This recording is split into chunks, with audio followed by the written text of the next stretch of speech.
Welcome to knowledge account. আমরা আজকে দেখব 11th জুন 2026-এর ইম্পর্টেন্ট কারেন্ট অ্যাফেয়ার্স, তার সাথে সাথে রিলেটেড স্ট্র্যাটেজিকে। যেহেতু আজকে আমি স্টুডিওতে নেই, তাই আজকে এই ভিডিওটা তোমাদের জন্য মোবাইল থেকে রেকর্ড করছি। তার জন্য হয়তো একটু অন্য দিনের থেকে আলাদা লাগতে পারে, তোমরা অ্যাডজাস্ট করে নিও। আজকের ফার্স্ট কোয়েশ্চেন যেটা আছে সেটা হচ্ছে 2026 সালের ফ্রেঞ্চ ওপেন টেনিস টুর্নামেন্টে মহিলা এককের অর্থাৎ ওমেন্স সিঙ্গলস খেতাব কে জিতেছে? French Open tennis tournament recently complete হয়েছে এবং সেখানে মিরা আন্দ্রেভা ওমেন্স সিঙ্গলস জিতেছেন। এই 2026 সালের 125তম ফ্রেঞ্চ ওপেন টেনিস টুর্নামেন্ট এটা ছিল এবং এই মিরা আন্দ্রেভা রাশিয়ার একজন প্লেয়ার, পোল্যান্ডের মাজা চুয়ালিনাস্কিকে পরাজিত করে মহিলা এককের শিরোপা জিতেছেন। এরপর 2026 সালের ফ্রেঞ্চ ওপেন টেনিস টুর্নামেন্টে পুরুষ একক অর্থাৎ মেইন সিঙ্গেলস খেতাব কে জিতেছেন? মেইন সিঙ্গেলস খেতাব জিতেছেন আলেকজান্ডার জেভরেভ।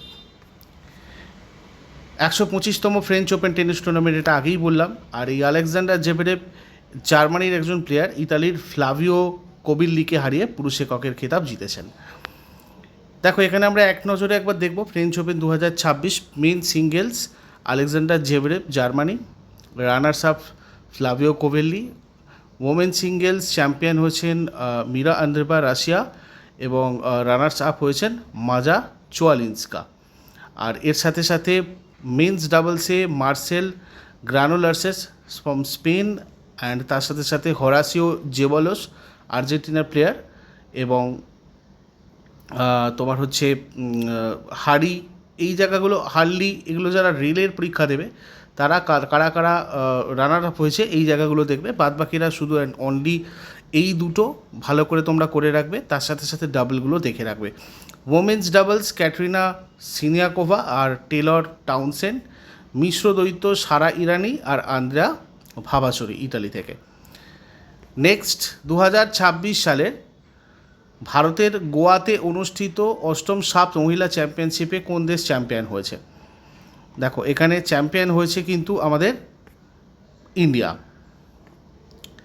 এখানে আমি এক নজরে পুরো সাফ মহিলা চ্যাম্পিয়নশিপ 2026টা দিয়েছি, দেখো তোমরা ভালো করে লক্ষ্য করো। এটা হচ্ছে 8ম সাফ মহিলা চ্যাম্পিয়নশিপ 2026। এটা জওহরলাল নেহেরু স্টেডিয়ামে হয়েছে, যেটা গোয়াতে রয়েছে। বিজয়ী হয়েছে ভারত, 6বার এর মতো খেতাব জিতেছে, টাইটেল জিতেছে। রানার্স আপ হয়েছে বাংলাদেশ। আর টুর্নামেন্টের সেরা খেলার হচ্ছে সানফিদা রাংরুম ইন্ডিয়া থেকে, সর্বোচ্চ গোলদাতা আবেকা সিং ভারত থেকে, মোট 4টে গোল। সেরা গোলরক্ষক পান্থই চানু ইলাংবাম ফ্রম ইন্ডিয়া। আর ফেয়ার প্লে পুরস্কার নেপাল ফুটবল দল। আর নেক্সট কোয়েশ্চেনে যাওয়ার আগে তোমাদেরকে বলে রাখি, যারা যারা পঞ্চায়েতের জন্য প্রস্তুতি নিচ্ছ তারা আমাদের এই মক টেস্ট পঞ্চায়েত ব্যাচে যুক্ত হতে পারো। এখানে তোমাদের ফুল ফেজে ক্লাস স্টার্ট হয়ে গেছে, চলছে অলরেডি, এবং এখানে তোমাদের একটা অফারও রয়েছে। PP10 কুপন কোডটা ইউজ করে তোমরা সবাই এই প্রাইসের উপরে এক্সট্রা 10% ডিসকাউন্ট এই ব্যাচেতে পাবে। এবং এই ব্যাচটা তোমাদের 7জন টোটাল এডুকেটার মিলে তোমাদেরকে পুরো তৈরি করছেন পঞ্চায়েত পরীক্ষার জন্য। আর এটা ছাড়াও তোমাদের আরও অন্যান্য exam specific, subject specific batches রয়েছে। তার মধ্যে মিসলেনিয়াসেরও ব্যাচে তোমাদের উইথ মক টেস্ট এটা একটা ব্যাচ, এখানেও PP10 কুপন কোড রয়েছে, তোমরা চাইলে এটাতে যুক্ত হতে পারো। এগুলো রিলেটেড আরও কোনো কোয়ারিজ থাকলে সেক্ষেত্রে ওপরে দেওয়া যে নাম্বার রয়েছে আমাদের 9593430522, এই নাম্বারটাতে হোয়াটসঅ্যাপ অথবা কল করে তোমরা আমাদের সাথে সরাসরি কথা বলতে পারো। এরপর 4 নম্বর প্রশ্ন আমাদের 2026 সালের রাষ্ট্রীয় রত্ন সম্মান অনুষ্ঠানে emerging health tech and nutrition innovation startup of the year পুরস্কার জিতেছে কোন সংস্থা? তো এটা জিতেছে হচ্ছে তোমার Grasa millets and food private limited.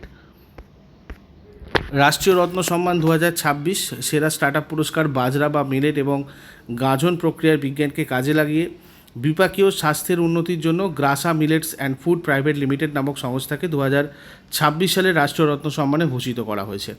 এই সংস্থাকে emerging health tech and nutrition innovation startup of the year বিভাগে সম্মান দেওয়া হয়েছে।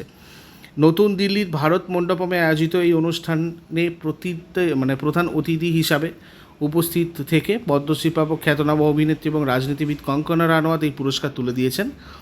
ভারতের গতিশীল পরিষেবার ক্ষেত্রে বিভিন্ন অসামান্য ব্যক্তিত্ব এবং সংস্থাকে স্বীকৃতি দেওয়া হয় এই পুরস্কারের মাধ্যমে, রাষ্ট্ররত্ন সম্মান। এরপর 2026 সালের জুনে কোন রাজ্যের বন্যপ্রাণী অপরাধ দমনের জন্য ভারতের প্রথম বিচার বিভাগ সংহত ডিজিটাল ব্যবস্থা হক চালু করেছে? এই হকটা চালু করেছে হচ্ছে কেরালা। দেখো, 2026 সালের জুনে কেরালা বন বিভাগ ভারতের প্রথম সম্পূর্ণ ডিজিটালাইজড এবং বিচার বিভাগের সাথে যুক্ত বন্যপ্রাণী অপরাধ ব্যবস্থাপনা ব্যবস্থা চালু করেছে। বন্যপ্রাণী সংক্রান্ত অপরাধ মোকাবিলার এই বিশেষ ব্যবস্থার নাম দেওয়া হয়েছে হস্টাইল অ্যাক্টিভিটি ওয়াচ কার্নেল বা হক। এই ব্যবস্থাটা বন্যপ্রাণী সংক্রান্ত অপরাধের রেকর্ডকে সরাসরি বিচার ব্যবস্থার সাথে যুক্ত করবে, যেটা অপরাধীদের শাস্তি নিশ্চিত করতে এবং অবৈধ বন্যপ্রাণী ব্যবসা রুখতে সাহায্য করবে। এই ব্যবস্থার মাধ্যমে কেরালার বন বিভাগের রেকর্ড সরাসরি জেলা আদালত পরিচালন ব্যবস্থার সাথে যুক্ত করা হয়েছে, যার ফলে কেরালা ভারতের প্রথম বিচার বিভাগ সংহত বন্যপ্রাণী অপরাধ দমন ব্যবস্থার অধিকারী রাজ্য হয়ে উঠেছে। এরপর হিমাচল প্রদেশে পরিবেশ রক্ষা এবং টেকসই উন্নয়নের লক্ষ্যে কোন আন্তর্জাতিক সংস্থার সাথে হিমাচল প্রদেশ সরকার একটা সমঝোতা চুক্তি স্বাক্ষর করেছে? রাষ্ট্রসংঘের উন্নয়ন কর্মসূচি, অর্থাৎ তোমার ইউএনডিপি। জলবায়ু সহনশীল উন্নয়ন, পরিবেশগত স্থায়িত্ব এবং জীববৈচিত্র্য সংরক্ষণের জন্য হিমাচল প্রদেশ সরকার রাষ্ট্রসংঘের উন্নয়ন কর্মসূচি বা ইউএনডিপির সাথে একটা সমঝোতা স্মারক স্বাক্ষর করেছে। হিমাচল প্রদেশের সিমলা শহরে রাজ্যের মুখ্যমন্ত্রী ঠাকুর সুখবিন্দর সিং সুকুর উপস্থিতিতে এই চুক্তিটা স্বাক্ষরিত হয়। হিমালয়ের ভঙ্গুর পরিবেশ রক্ষা করার পাশাপাশি বৈশ্বিক সেরা অনুশীলনের সাথে স্থানীয় সমাধানের সমন্বয় ঘটিয়ে রাজ্যে টেকসই উন্নয়ন নিশ্চিত করা। এই বিশেষ উপলক্ষে হিমাচল প্রদেশের মুখ্যমন্ত্রী রাজ্যের আনুষ্ঠানিক বর্জ্য ব্যবস্থাপকদের ক্ষমতায়নের উদ্দেশ্যে সাফাই মিত্র যোজনা চালু করেছেন। এরপর 2026 সালে জাপানে অনুষ্ঠিত আন্ডার-18 হকি এশিয়া কাপে কোন দেশের পুরুষ দল সোনা জিতেছে? ভারতীয় পুরুষ হকি দল, মানে এশিয়া কাপ, আমাদের এশিয়া কাপে হকি, ভারতীয় পুরুষ হকি দল 2026 সালে জাপানে অনুষ্ঠিত হয়েছে, এটা প্রথম কথা। এই আন্ডার-19 হকি এশিয়া কাপে জিতেছে, ঠিক আছে? আমি পুরোটা এখানে একবার দিয়েছি, দেখো সবাই। এশিয়ান হকি ফেডারেশন এটা আয়োজন করেছে, ভেন্যু ছিল কাকামিগারাহা, জাপানের। পুরুষ বিভাগের চ্যাম্পিয়ন হয়েছে ভারত, সোনা জিতেছে। পুরুষ বিভাগে রানার্স আপ রূপো, জাপান জিতেছে। পুরুষ বিভাগে তৃতীয় স্থান ব্রোঞ্জ, পাকিস্তান জিতেছে। মহিলা বিভাগে চ্যাম্পিয়ন সোনা, চীন জিতেছে। মহিলা বিভাগে রানার্স আপ রূপো, জাপান জিতেছে। আর মহিলা বিভাগে তৃতীয় স্থান মানে ব্রোঞ্জ জিতেছে ভারত। 2026 সালের জুনে প্রয়াত প্রখ্যাত অভিনেতা সেলিম কুমার কোন আঞ্চলিক চলচ্চিত্রের একজন অত্যন্ত জনপ্রিয় ব্যক্তিত্ব ছিলেন? মালায়ালাম। 2026 সালের জুনে মালায়ালাম চলচ্চিত্রের প্রবীণ অভিনেতা এবং জাতীয় চলচ্চিত্র পুরস্কার বিজয়ী সেলিম কুমার 56 বছর বয়সে কেরালার কোচিতে শেষ নিঃশ্বাস ত্যাগ করেছেন। 2010 সালে মুক্তিপ্রাপ্ত আদাম মিনতে কামাকান আব্বু চলচ্চিত্রে অসামান্য অভিনয়ের জন্য তিনি শ্রেষ্ঠ অভিনেতা হিসেবে জাতীয় চলচ্চিত্র পুরস্কার লাভ করেছিলেন। প্রথম ছবি 1997 সালে ইস্টো মানু নুরু ভাট্টাম ছবি এনার। আর নিজের পরিচালিত প্রথম ছবি হচ্ছে কারুথা জুথান, এর জন্য সেরা গল্পের পুরস্কার জিতেছিলেন। এরপর প্রতি বছর কোন তারিখে বিশ্বজুড়ে বিশ্ব মহাসাগর দিবস পালিত হয়? 8ই জুন। মহাসাগরের গুরুত্ব তুলে ধরতে এবং সামুদ্রিক বাস্তুতন্ত্র রক্ষায় সচেতনতা বাড়াতে প্রতি বছর 8ই জুন বিশ্বজুড়ে এই বিশ্ব মহাসাগর দিবসটা পালন করা হয়। এবারের থিম কী ছিল? Reimagine beyond the world we know, a new relationship with our ocean. 1992 সালের 8ই জুন ব্রাজিলের রিও ডি জেনেরোতে অনুষ্ঠিত ধরিত্রী সম্মেলনে কানাডা প্রথম এই দিবসটা পালনের প্রস্তাব দিয়েছিল। 2008 সালের 5ই ডিসেম্বর রাষ্ট্রসংঘের সাধারণ পরিষদ অফিসিয়ালি 8ই জুন তারিখকে বিশ্ব মহাসাগর দিবস হিসাবে ঘোষণা করে। অফিসিয়াল স্বীকৃতি পাওয়ার পর 2009 সালে 8ই জুন প্রথমবার বিশ্ব মহাসাগর দিবস উদযাপন করা হয়েছিল।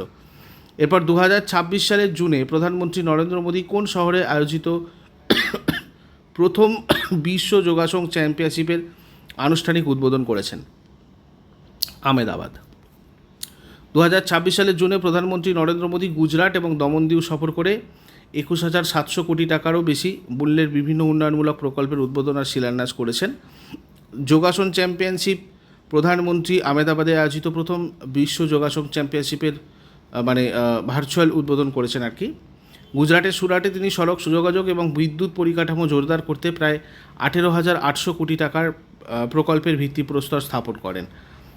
এর মধ্যে উল্লেখযোগ্য হচ্ছে ভাদোদারা মুম্বাই এক্সপ্রেসওয়ে 2টো প্যাকেজ আর 200 শয্যা বিশিষ্ট ইএসআইসি হাসপাতাল। কেন্দ্রশাসিত অঞ্চল দমনে স্বাস্থ্য আর পর্যটন বিকাশে 2,970 কোটি টাকার মোট 56টা উন্নয়নমূলক প্রকল্পের সূচনা করেছেন। 2026 সালের জুনে দর্শকদের সুবিধার্থে এনজেডপি সাথী অ্যাপ এবং স্বয়ংক্রিয় টিকিট কিয়স্কের সূচনা করা হয়েছে। তো এটা নিচের কোন চিড়িয়াখানায় করা হয়েছে?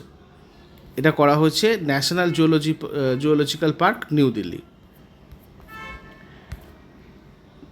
2026 সালের জুনে দিল্লির প্রধান চিড়িয়াখানা ন্যাশনাল জুওলজিক্যাল পার্ক দর্শকদের সুবিধার্থে এনজেপি সাথী অ্যাপ নামে একটা মোবাইল গাইড অ্যাপ চালু করেছে। এই অ্যাপটা মোবাইল ফোনে থাকলে চিড়িয়াখানার ভিতরে পশুর খাঁচা, গাড়ি পার্কিং বা বের হওয়ার রাস্তা খুব সহজে খুঁজে পাওয়া যাবে। তো আগের দিনের হোমওয়ার্কগুলো এবার দেখে নেব।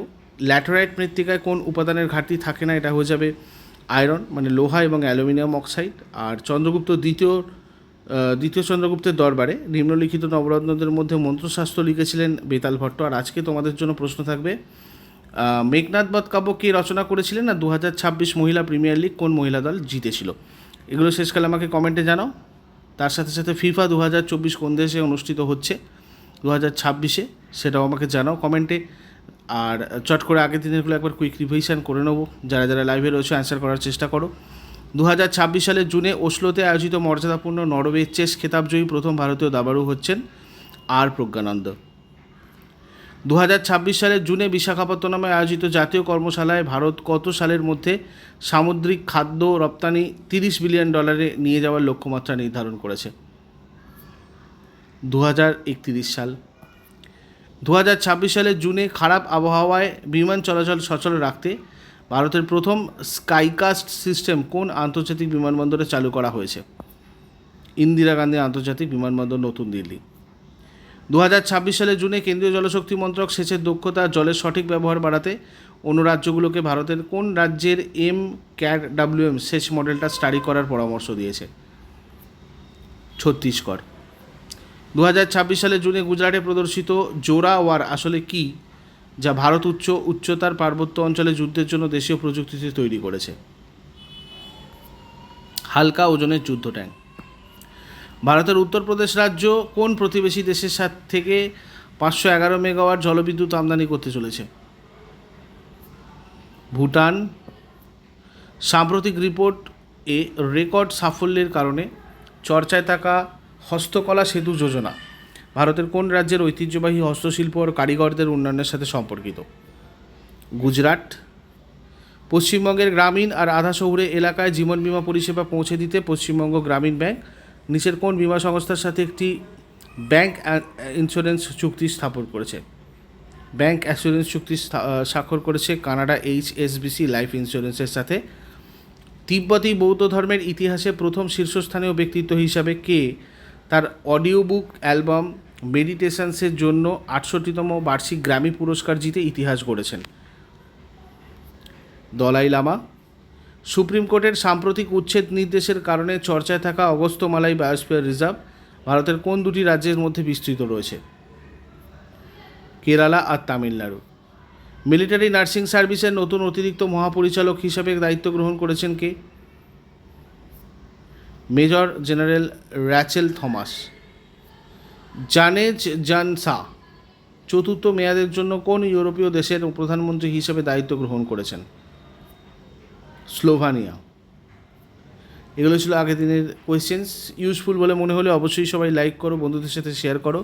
আর প্রতিদিন সকাল 6টার সময় ডেলি কারেন্ট অ্যাফেয়ার্সের আপডেটের জন্য নলেজ অ্যাকাউন্টকে সাবস্ক্রাইব করে বেল আইকন প্রেস করে অলে ক্লিক করে রাখো। Thank you so much, take care, have a great day.